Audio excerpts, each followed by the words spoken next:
Hola, buenas tardes. Hoy nos corresponde ver el gobierno demócrata cristiano de Eduardo Frei Montalva, quien sale del 64 al 70, y este presidente sale electo con 56% aproximado de los votos, lo que implica una mayoría absoluta, y esto se da incluso a pesar de los llamados tres tercios, ¿no? En que izquierda, centro, derecha estaban divididos más o menos en un 30% cada uno, pero que producto del pánico producido posteriormente a la elección complementaria para diputado por la zona de Curicó y Mataquito, considerada una zona de bastión de la derecha en términos eleccionarios, el sector de la derecha llama a votar en masa por Eduardo Frei. Había muerto el señor Oscar Naranjo, ya que era diputado, y se presentó a las elecciones su hijo, junto a Rodolfo Ramírez de derecha y Mario Fuenzalía de la Democracia Cristiana, y gana el representante del FRAP, del Frente de Acción Popular, Oscar Naranjo. Por eso este suceso es conocido como el Naranjazo, porque gana con un 39% de los votos aproximadamente a menos de 6 meses de la elección presidencial del 4 de septiembre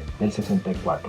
Lo que va a generar un pánico en la derecha al perder ese bastión que tenían, y llamó a todos a votar por Frei, como les decía anteriormente, y eso implica que Frei llegue a ese 56%, contra el 39% Allende y un 5% aproximadamente Julio Durán, que era el candidato de la derecha, al que dejaron, digamos, abandonado básicamente, con tal de sacar a Frei y no a Allende. Ahora asume el gobierno con el lema de la revolución en libertad, lo que deja claro es que no va a alterar las fuerzas o las relaciones de poder o de fuerza al interior del país para no alarmar a los grupos económicos tanto locales como extranjeros. Y el Parque Cousiño se convirtió en una marejada humana palpitante que batía palmas y banderas chilenas, enronqueciendo para celebrar la histórica gesta de la patria joven. Son mucho más que un partido, son mucho más que un hecho electoral, son verdaderamente la patria joven. En marzo del 65 además se realizan elecciones parlamentarias que permiten a Frei y al Partido de la Democracia Cristiana controlar la Cámara de Diputados y además un tercio del Senado, digamos. El Partido Conservador con el Liberal se unen en un solo partido, el Nacional, y Frei hasta el 67 va a realizar un gobierno bastante moderado de tendencia centrista, con apoyo o con medidas que van a favorecer a la clase media, que son criticadas tanto por la izquierda como por la derecha. Nosotros nos podemos centrar en como una columna vertebral del gobierno de Eduardo Frei, y en eso podemos mencionar 4 o 5 puntos relevantes: justicia social, promoción popular, reforma agraria y junto con eso sindicalización campesina, desarrollo económico y educación. Educación que no la básica, la reforma de la educación básica no generó mucho ruido, pero sí la reforma de la educación superior. Ahora, para desarrollar su gobierno recibió harto apoyo de Estados Unidos, ¿ya? Estados Unidos, que también, al igual que la derecha, votó por Frei para evitar que llegue Allende al poder. Estados Unidos está apoyando esto para evitar que en una futura elección Allende salga electo, ¿no? Esto está súper apoyado por la Alianza para el Progreso, que es la institución que se crea posterior a la Revolución Cubana para evitar el surgimiento de gobiernos de izquierda en América Latina. En caso, de fallar la Alianza para el Progreso, aparece en el horizonte la doctrina de seguridad nacional, que es un poco el uso de la violencia militar, ¿no? El uso de la fuerza militar, y que en América Latina también se empleó y dejó dictaduras dispersas por todo el continente prácticamente. Ahora, respecto a la deuda y a esta llegada permanente de dinero por parte de Estados Unidos, Luis Vital, en el análisis de la deuda externa que hace desde el inicio de la República hasta el 80 aproximadamente, dice que el gobierno de Frei obtuvo un ostensible respaldo de la administración norteamericana, que se jugaba en Chile parte del éxito de la Alianza para el Progreso, que fue catapultada por el Kennedy, ¿no? El ministro de Hacienda demócrata cristiano Sergio Molina reconoce el 15 de mayo de 1966 que Chile ha sido el país más favorecido con la ayuda norteamericana. El monto de los préstamos de Estados Unidos ha ascendido a 775 millones de dólares, de los cuales, entre el 61 y el 65, de los cuales 410 millones corresponden al bienio 64-65, o sea, empezando el gobierno de Frei. La deuda externa, de hecho, creció cambió sustantivamente en el 64 y el 70, era de 1.869 millones de dólares y el 70 pasa a ser de más de 3.880 millones de dólares, lo que implica que la deuda se duplica, más que se duplica en un periodo de 6 años, ¿no? Esto va, evidentemente, para el gobierno que venga posteriormente va a ser un impacto bastante fuerte. De hecho, Kissinger reconoce que con los préstamos autorizados por parte del presidente Johnson a Chile, este país va a quedar más endeudado que nunca. Ahora, la justicia, muchas de estas lucas también están pensadas para resolver el problema social y otras cosas, digamos, y justamente dentro del programa de justicia social está muy relacionada con la mirada cristiana de la democracia de la ADC, ¿no? De este Partido Demócrata Cristiano, y se va a buscar mediante distintos mecanismos que las clases más necesitadas logren como salir adelante, tengan mayor acceso a distintas cosas, digamos, mejorar su calidad de vida, básicamente. Los problemas de todos deben ser enfrentados por todos. Hay que conversar y reunirse con los vecinos. Pronto verá que todos necesitan las mismas cosas y que entre todos podrán conseguir la solución. Ahora, esto también se relaciona con la promoción popular, mediante la conformación de distintas organizaciones de base como son las juntas de vecinos, centros de madre, clubes deportivos, sindicatos, cooperativas, etc. Se logra reunir a la sociedad en torno a intereses comunes, pero además se logra que la sociedad se organice fuera de la tutela del Estado permanente de forma directa. O sea, las organizaciones sociales empiezan a adquirir mayor autonomía en ese aspecto. La reforma agraria, por otro lado, va a ser un hito fundamental no solo para el gobierno, sino que para la historia del país, ¿no? Y a partir de la institucionalidad creada por Alessandri en el gobierno anterior, partió la reforma agraria muy extensa en el gobierno de Frei. La principal meta fue solucionar un par de problemas. Partimos con la expropiación de los latifundios para la redistribución de la tierra, primer problema, y ahí se soluciona, uno, la habitación, ¿no? El lugar que tienen o pueden tener para vivir los campesinos, y dos, mejorar el rendimiento de los predios agrícolas modernizando los procesos productivos, pero además, evidentemente, con una asesoría técnica por parte del INDAP, principalmente el Instituto de Desarrollo Agropecuario, cubrir las necesidades de alimentación de la población, que va a ir sumando además ingresos al PIB. Ahora, esto viene de mano la reforma con la sindicalización campesina, que fue aprobada en 1967 y que permite intervenir en campos chilenos como nunca se ha hecho en la historia de este país. Así como desde noviembre del 64 hasta marzo del 66, la Corporación de la Reforma Agraria acordó la expropiación de 642.000 hectáreas, en que trabajan 3.850 familias.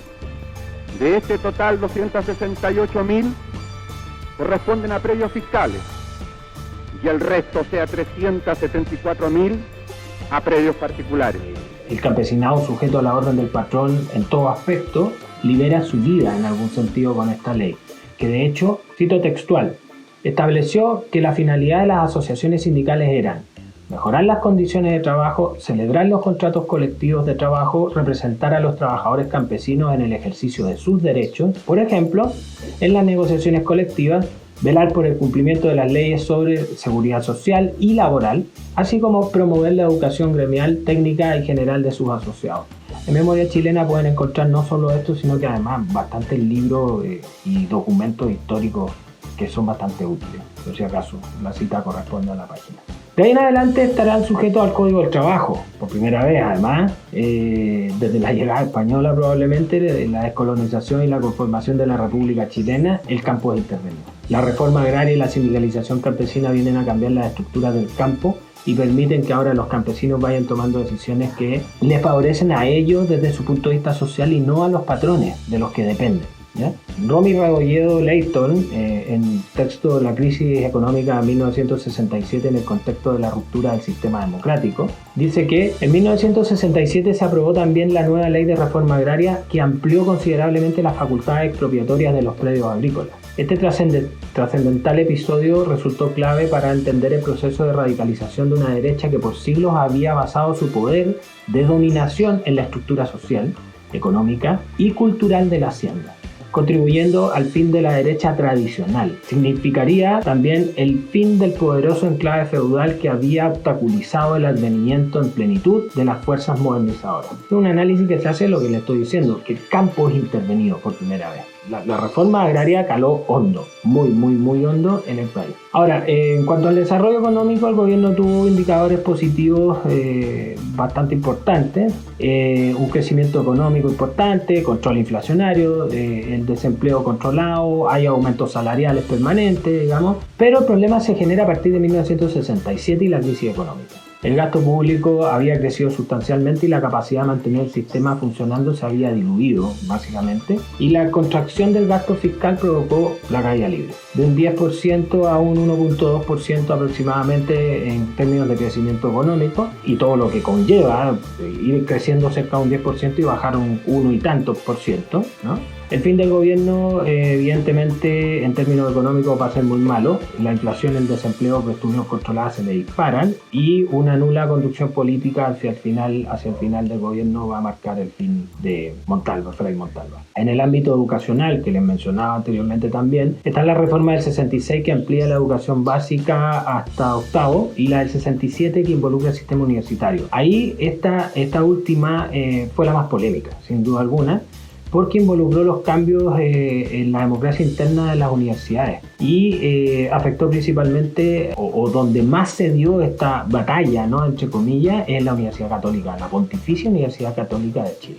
La intervención del mundo estudiantil y docente en la elección del rector, que tradicionalmente fue un sacerdote, llevó, en este caso, durante este periodo, a ser rector de la universidad el señor Fernando Castillo Velasco, un arquitecto de la misma universidad, pero además un político, alcalde de La Reina, digamos, en varias ocasiones. Los cambios introducidos generarán conflictos con el naciente gremialismo y sectores más reaccionarios, llevándolos a renunciar a Castillo Velasco, siendo además ratificado unos días después, así que vuelve a retomar su cargo.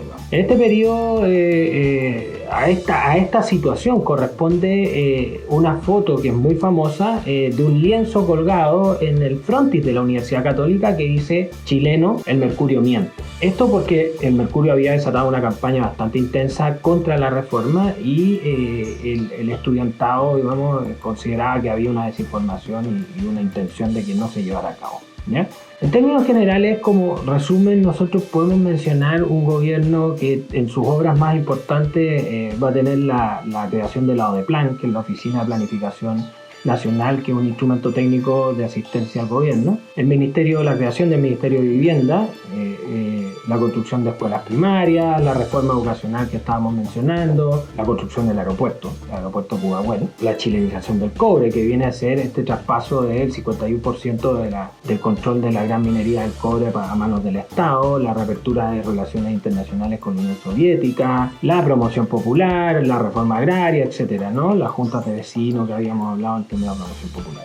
En 1969 el sistema político se radicaliza en Chile y Frei trata de mantener una política moderada, lo que lo va a llevar a choques directos con sus propios partidarios dentro de la democracia cristiana, que se rompe, se quiebra y se forma el Movimiento de Acción Popular Unitaria, que es el MAPU, de una escisión, ¿no?, una fracción de la democracia cristiana, se va y forma esta nueva agrupación. Sumado a esto, en el mismo 69 hay un acuartelamiento del regimiento Tacna, dirigido por Roberto Biox, general, que intenta un golpe de Estado, digamos. ¿Ya? La situación afortunadamente fue controlada, pero se avisó respecto a futuros acontecimientos, ¿no?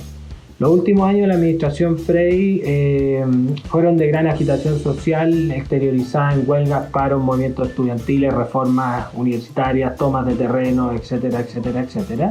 Y a partir de la elección del 70 va a asumir la presidencia el primer presidente socialista de la historia elegido democráticamente, que es Salvador Allende Gossen. Y con él vamos a retomar nuestra próxima entrega. Que tengan buenas tardes. Saludos.